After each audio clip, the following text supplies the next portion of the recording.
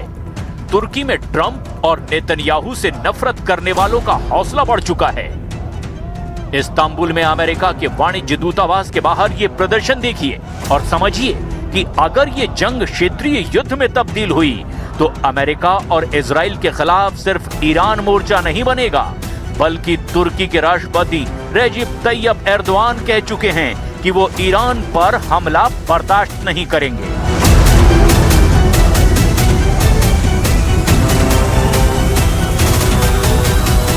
Sokaklar üzerinden yazılmak istenen senaryoları hepimiz takip ediyoruz. Diyaloğu ve diplomasiyi önceleyen ince bir siyasetle İranlı kardeşlerimiz tuzaklarla dolu bu dönemi inşallah geride bırakacaklarına inanıyoruz.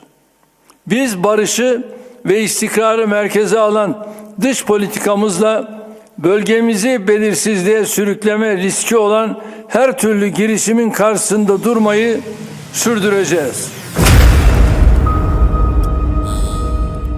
इसमें कोई शक नहीं कि अगर Iran और America का युद्ध शुरू होता है तो उसमें इजराइल भी जलेगा। ये वार्निंग ईरान के कमांडर बार बार दे रहे हैं। ऐसे में आसपास लेबनान और यमन भी नए फ्रंट बन जाएंगे। तब ट्रंप क्या करेंगे? खाड़ी देशों में अपनी सेना और मिलिट्री अड्डों को बचाएंगे या फिर यमन और लेबनान के खिलाफ मोर्चा खोलकर इजराइल की हिफाजत में जुट जाएंगे?